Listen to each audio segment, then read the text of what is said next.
नमस्कार, जनता टीवी देख रहे हैं आप और मैं हूं आपके साथ जागृति खंतवाल। बुलेटिन का आगाज करेंगे बड़ी खबर के साथ। बड़ी खबर, मंगलौर और बद्रीनाथ सीट पर मतदान जारी। मंगलौर में 11 बजे तक 27.45% मतदान हुआ है, तो वहीं बद्रीनाथ में भी मतदाताओं में उत्साह दिख रहा है।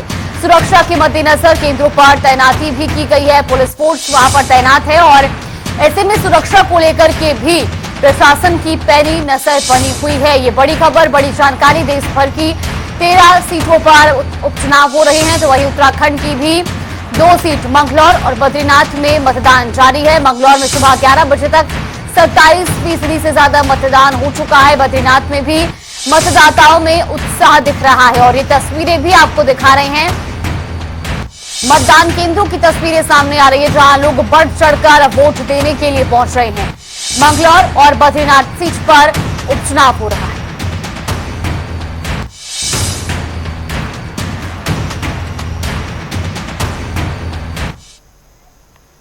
और चलिए रुक करेंगे अगली बड़ी खबर का। बड़ी खबर आपको बता दें, बद्रीनाथ से बड़ी जानकारी सामने आ रही है। बद्रीनाथ विधानसभा उपचुनाव में मतदान जारी है। बीजेपी प्रदेश अध्यक्ष महेंद्र भट्ट ने मतदान किया है। गांव ब्राह्मण थाला में उन्होंने मतदान किया और साथ ही साथ वो लोगों से भी बढ़ चढ़कर मतदान करने की अपील करते हुए नजर आए। ये बड़ी खबर, बड़ी जानकारी आपको बता रहे, जहां बद्रीनाथ और मंगलौर विधानसभा सीट पर उपचुनाव हो रहे हैं और सुबह से ही वोटिंग का दौर जारी है। अब इसी कड़ी में बीजेपी प्रदेश अध्यक्ष महेंद्र भट्ट भी बद्रीनाथ के गांव ब्राह्मण थाला में मतदान करने के लिए पहुंचे। मतदान के बाद की तस्वीरें आपको दिखा रहे, जहां उन्होंने अपना चुनाव के बाद, मतदान के बाद अपने हाथ की स्याही दिखाई और साथ ही साथ लोगों को भी मतदान के लिए प्रेरित किया। ये बड़ी खबर, बड़ी जानकारी आपको बता रहे हैं।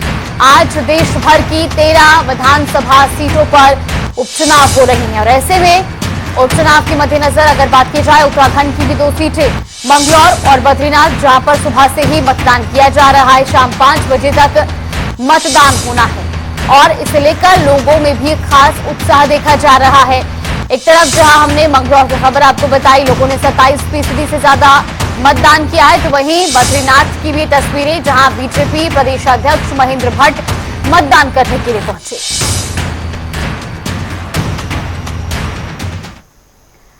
और रुक करेंगे अगली बड़ी खबर का। मंगलौर विधानसभा के लिब्बर हेड़ी में फायरिंग का मामला सामने आया है। वोट न डालने का आरोप लगाया जा रहा है। आपको बता दें कि घायल युवक कासिर निजामुद्दीन का समर्थक बताया जा रहा है।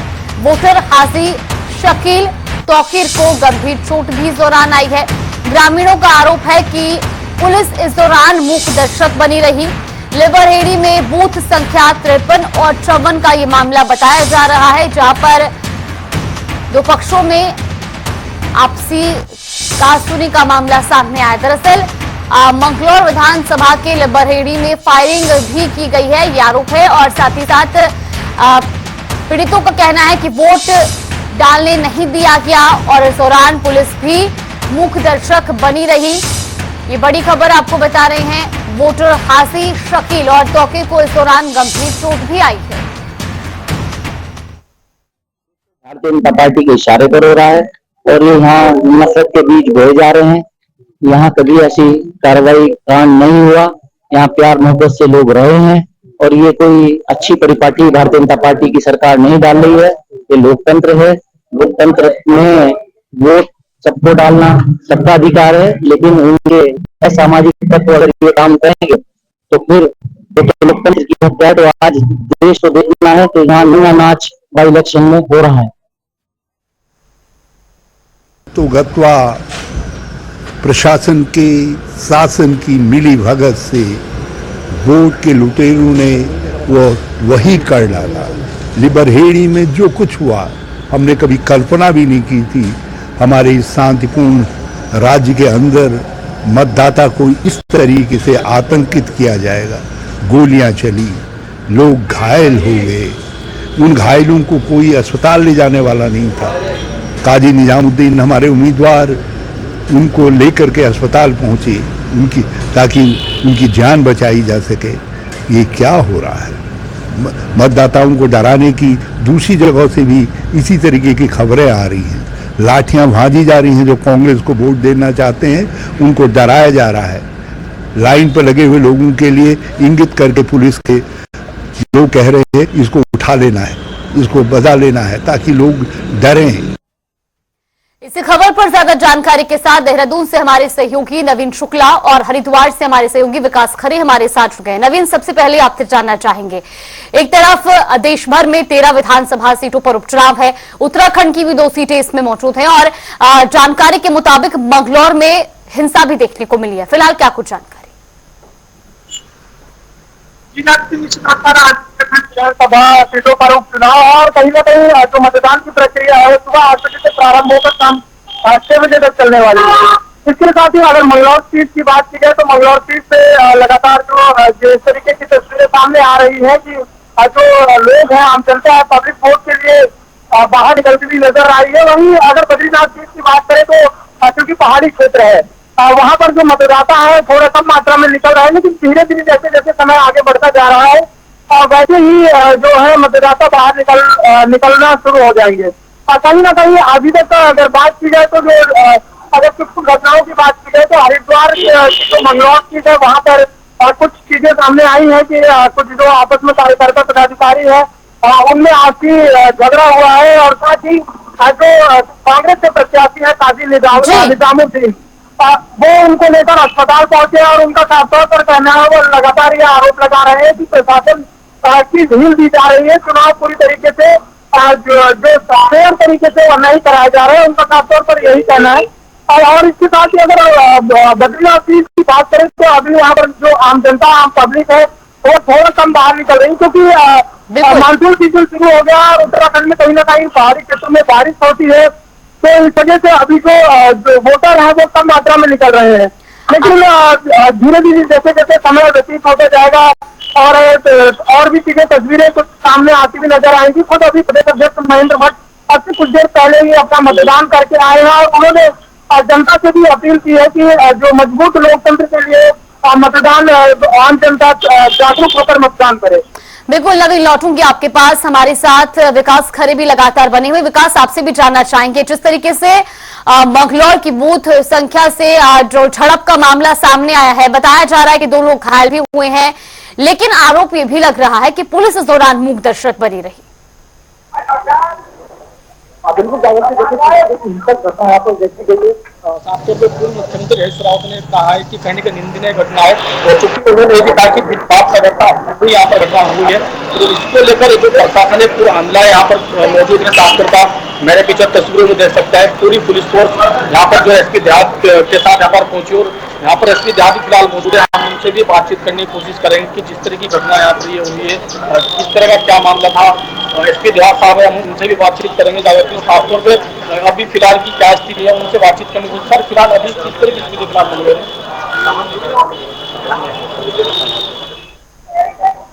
इस तरह की घटना बताई गई है, विभाग की बात किस तरह की स्थिति सामान्य बिल्कुल जागृति शास्त्री प्रशासन ने कहना कि जो चुनाव है वो पूरी तरह से यहाँ पर शांतिपूर्वक चल रहा है। कहीं कि जो फोर्स है उसकी भी यहाँ पर तैनाती की गई ताकि और जो हिंसक है वो यहाँ पर ना हो गए। तो इसी को लेकर जो मतदाता है, जो और मतदान केंद्र यहाँ पर बना गया है, वहाँ पर भी जो शांतिपूर्वक फिलहाल मतदाता में जो है मतदान का प्रयोग कर रहे हैं। तो ऐसे में साफ तौर पर जिस तरह के यहाँ पर हिंसक घटना जो देखी गई उन पर जो है साफ तौर पर उन्होंने यह बताया है कि कहने की इस मामले को बहुत ही निंदा। भाजपा के प्रत्याशी वो भी हमारे साथ मौजूद है, करतार सिंह बढ़ाना हमारे बीच पहुंचे हैं। सर, आज जो घटना हुई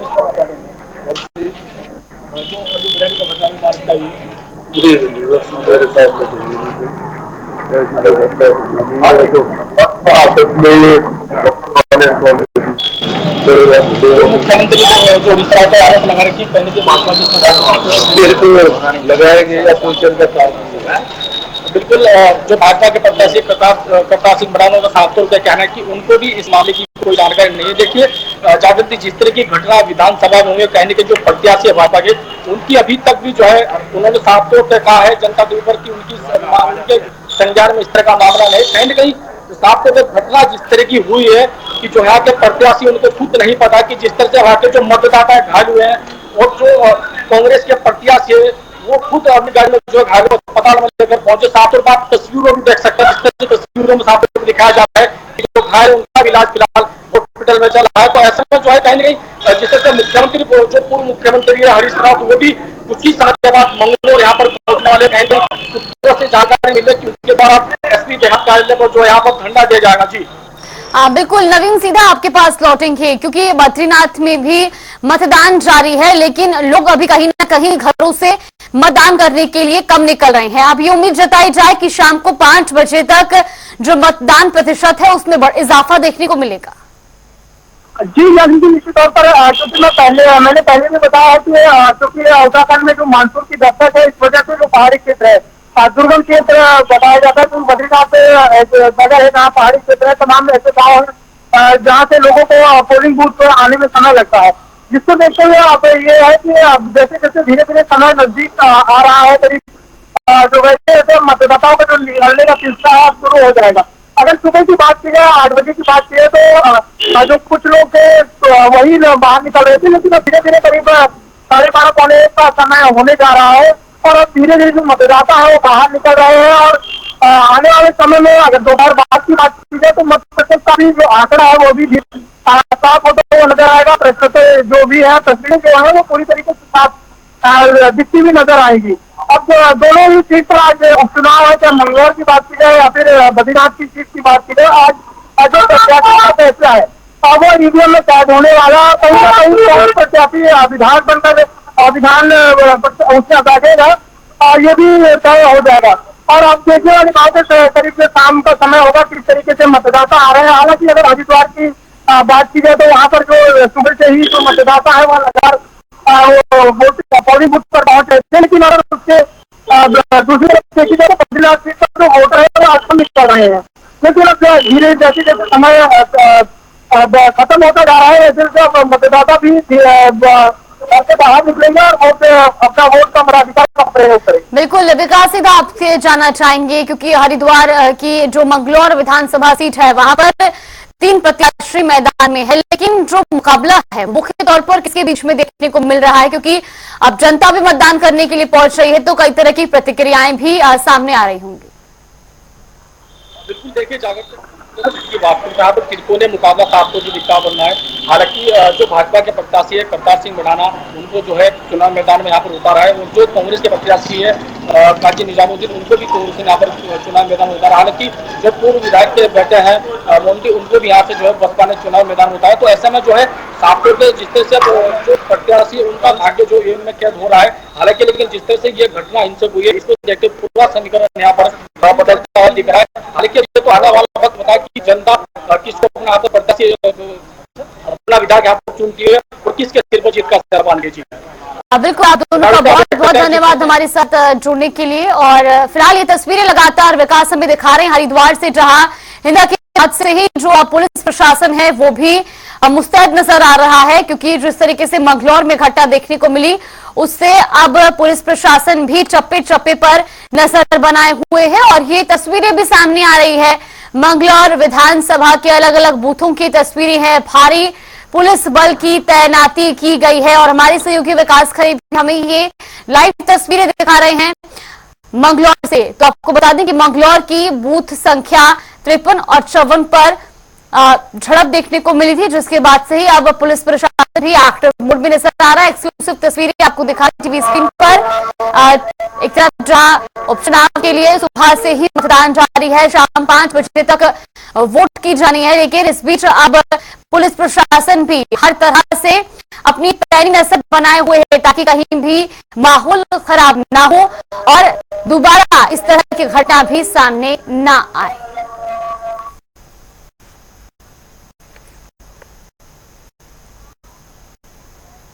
और चलिए खबरों में आगे बढ़ेंगे। उत्तराखंड में केदारनाथ विधायक शैला रानी रावत का निधन हो गया है। दरअसल शैला रानी रावत लंबे समय से अस्वस्थ चल रही थी, जिसके बाद उनका निधन हो गया। पार्थिव शरीर बीजेपी कार्यालय लाया गया, जहां मुख्यमंत्री पुष्कर सिंह धामी सहित तमाम बीजेपी नेताओं ने उन्हें श्रद्धांजलि दी। उनके निधन को लेकर मुख्यमंत्री पुष्कर सिंह धामी ने दुख जताया।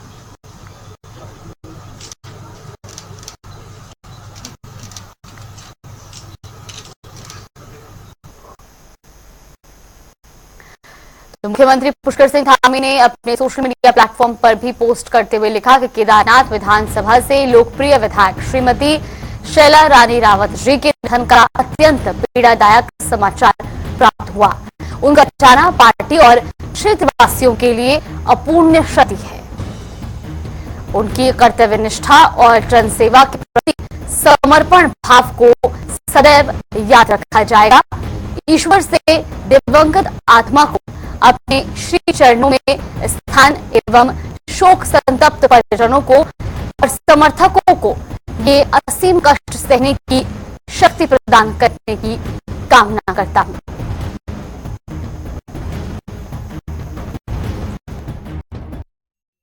जी का अचानक इस प्रकार से हमारे बीच में से चले जाना, इस प्रकार से शरीर छोड़ देना, ये बहुत दुखद है। और उनका पूरा जीवन संघर्षशील जीवन रहा, अपने क्षेत्र से लोगों से हमेशा जुड़ी रही, उनके लिए लगातार संघर्ष करती रही। और मुझे भी जब भी मिलती थी तो उनके मन मस्तिष्क में एक ही बात रहती थी कि मेरे क्षेत्र का विकास होना है, क्षेत्र को आगे बढ़ाना है। हर बार छोटी छोटी बातों से अवगत कराने का काम करती थी, उनके हल के लिए प्रयास करती थी। उनका इस प्रकार से चले जाना हम सब लोगों के लिए, क्षेत्रवासियों के लिए, सबके लिए बहुत ही अपूर्णीय क्षति है। और निश्चित रूप से इसकी भरपाई होना असंभव है, मुश्किल है। और शुरू करेंगे बड़ी खबर की और बड़ी खबर, बड़ी जानकारी आपको बता दें, उत्तराखंड में भारी बारिश का अलर्ट जारी किया गया है। बड़ी खबर सामने आ रही है। मौसम विभाग ने अलर्ट जारी किया है। नैनीताल चंपावत में येलो अलर्ट जारी है। देहरादून, पौड़ी, टिहरी और अल्मोड़ा में भी बारिश का अलर्ट जारी किया गया है। इसके अलावा बागेश्वर, पिथौरागढ़ में भी बारिश का अलर्ट है। बारिश होने की संभावना है। पहाड़ पर यात्रा करने वालों से भी इस दौरान सावधानी बरतने की अपील की जा रही है। दरअसल उत्तराखंड में लगातार बारिश का दौर जारी है। इसी बीच मौसम विभाग ने भी अलर्ट जारी किया है। नैनीताल और चंपावत में येलो अलर्ट जारी किया गया है। इसके अलावा देहरादून, पौड़ी, टिहरी, अल्मोड़ा, बागेश्वर, पिथौरागढ़ में हल्की से मध्यम बारिश की संभावना मौसम विभाग के द्वारा जताई गई है।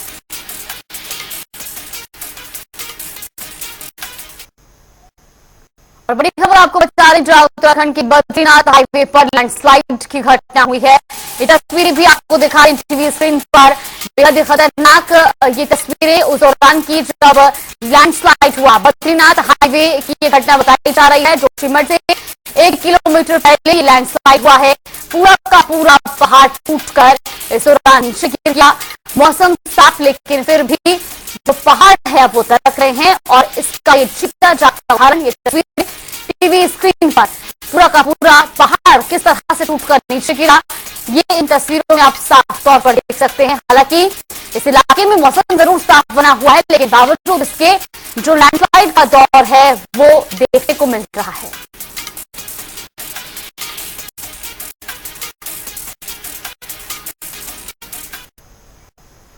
वहीं खटीमा में लगातार बारिश के चलते बाढ़ की स्थिति बन गई। वहीं मुख्यमंत्री पुष्कर सिंह धामी ने बाढ़ की स्थिति से प्रभावित क्षेत्रों का दौरा किया।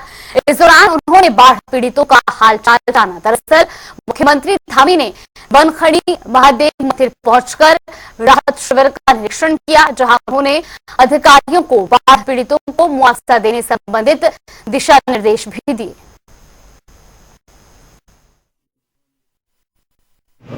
से हुआ है बरसात के कारण से बहुत जनहानि भी यहाँ हुई है।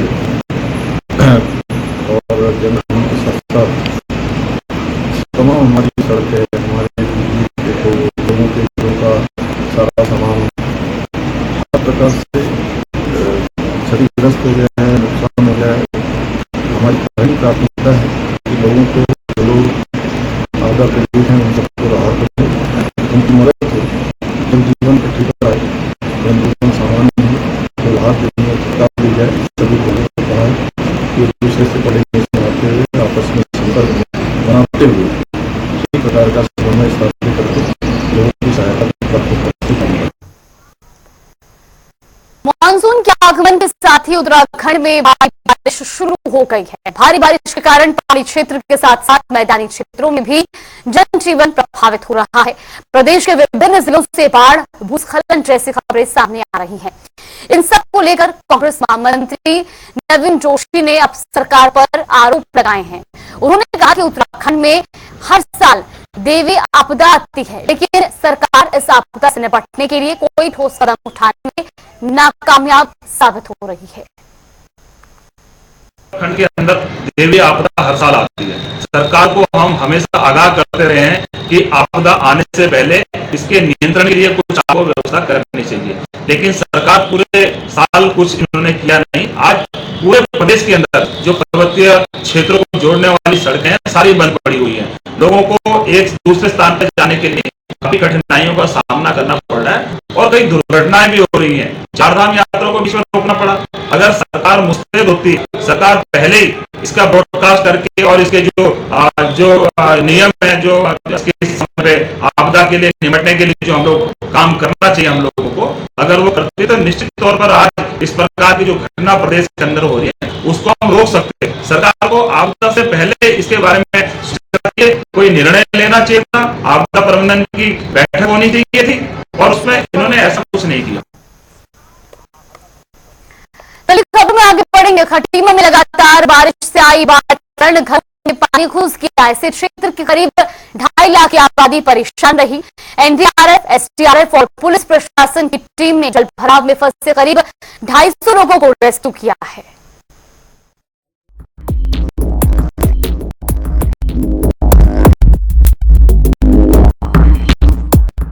उत्तराखंड में भारी बारिश से हालात बिगड़ गए हैं। नदियों का जलस्तर बढ़ने से कई इलाकों में लोगों के घरों में पानी घुस गया है। सड़कें तालाब बन गई हैं। ऐसे में लोगों को काफी परेशानियों का सामना करना पड़ रहा है।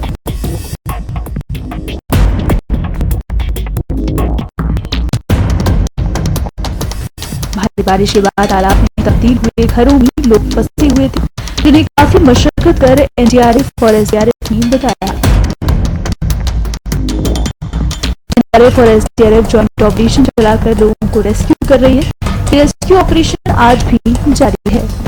कल यहाँ पे जो पानी का लेवल था वो लगभग घटनास्थल जो है उसके आसपास 10 फीट के आसपास पानी था और वहां से हमने लगभग 120 के आसपास लोगों को बाहर निकाला और अभी जो पानी की सिचुएशन है वो 2 से 3 फीट के आसपास है, तो अभी स्थिति कंट्रोल में है। वाटर लेवल तो अभी सिचुएशन है घटनास्थल पर वहाँ पर 2 से 3 फीट है। बाकी कल हमारी एनडीआरएफ की 3 टीमें टनकपुर, खटीमा और सितारगंज एरिया में ऑपरेशन चलाई और उसमें हमने लगभग 450 से लेकर 500 के आसपास जब उसको सिविलियंस को रेस्क्यू किया। और इसके अलावा हमारी 14 अन्य टीमें पूरे उत्तराखंड में आपदा से निपटने के लिए तैनात हैं और हमारे कमांडेंट श्री सुदेश कुमार डाल, उन्होंने पूरे जो लोकल घटना स्थल है उस पर रह के सिचुएशन को पूरी तरह से मॉनिटर किया। कल की सिचुएशन बहुत ज्यादा बारिश थी, जिस वजह से देवीपुरा इलाके और इसके एक उल्टी जगपुरा इलाका 2 जगह ऐसी थी जहाँ पर पानी काफी ज्यादा भर गया था, करीब 10 से 11 फीट के आसपास। तो जब पहली कॉल आई थी तो जगपुरा से आई हुई थी, जहाँ पर कुछ लोग परिवार थे जिनकी घरों तो छतों तक पानी आ चुका था, क्योंकि वो सिंगल स्टोरी थे तो नॉर्मली उतना ही रहता है पानी। तो जब हम वहाँ पहुंचे तो काफी गंभीर स्थिति थी, तो वहां से हमने करीब 35 से 40 लोगों को रेस्क्यू किया था। और उसके बाद फिर हमें सूचना मिली कि टनकपुर में भी वार्ड नंबर 9 में पानी हो चुका है, तो हम टीम जब उधर मूव कर रही थी तो जैसे ही टनकपुर पहुंचे तो एसडीएम साहब का कॉल आया हमारे पास कि इधर देवीपुरा में स्थिति काफी खराब है, आपको तुरंत वापस आना पड़ेगा। तो उसी स्थिति में फिर एक टीम सारी मेरी जो थी, जो हेड कांस्टेबल परवेश नगर कोटी के अंडर थी, उसमें 5 बंदे मैंने छोड़े थे टनकपुर में जो वहाँ रेस्क्यू करेंगे। बाकी मैं 8 बंदों के साथ अपने टीम के साथ देवीपुरा इलाके में आया। तो यहाँ रात के करीब 2 बज चुका था उस टाइम पे। तो उस टाइम पे आया तो स्थिति काफी गंभीर थी, लोग छतों पर चढ़े हुए थे। तो हमने फोकस किया कि जो पानी का लेवल काफी 10 फीट के आसपास जो था, 11 फीट के आसपास, तो लगभग ऑलमोस्ट घरों की जो ग्राउंड फ्लोर था वो पूरा भर चुका था, लोग छतों पर थे। तो हमने फोकस किया पहले जो जिनकी सिंगल मंजिला बिल्डिंग के जो ग्राउंड फ्लोर पर रह रहे हैं उनको पहले रेस्क्यू किया जाए, क्योंकि उन पर ज्यादा डेंजर था। तो हमने पहले उन्हें रेस्क्यू किया, उसके बाद फिर हम सेकिनपुर वालों पर रेस्क्यू किया। अभी देवीपुरा और जगपुरा जो इलाका है हमारा, जो कल के रेस्क्यू वाला था, उसमें अभी 2 फीट के आसपास पानी है, जो कल 11 फीट 10 या 11 फीट था, आज 2 फीट के आसपास है। और खटीमा और जो सितारगंज वाला इलाका है, वहाँ भी हमारी 3 टीमें काम कर रही थी SDRF की, जिनके द्वारा करीब करीब 400 साढ़े 400 लोगों को रेस्क्यू किया गया। तो उनसे सूचना मिली थी कि आज वहाँ पानी वही 2 या 3 फीट के आसपास है। वहाँ भी अभी स्थिति नॉर्मल है। लोगों को अभी भी जरूरत के हिसाब से अगर लोगों को रेस्क्यू करना है तो कार्य चल रहा है। आपको बता दें कि आज राज्य के मुख्यमंत्री पुष्कर सिंह धामी ने बाढ़ग्रस्त क्षेत्रों का दौरा किया। उन्होंने टनकपुर, बनबसा और खटीमा के बाढ़ प्रभावित क्षेत्रों का हवाई एवं स्थलीय निरीक्षण कर स्थिति का जायजा लिया। चलिए देवभूमि की खबरों में फिलहाल के लिए बस इतना ही। यहाँ पे रुकते हैं एक छोटे से ब्रेक।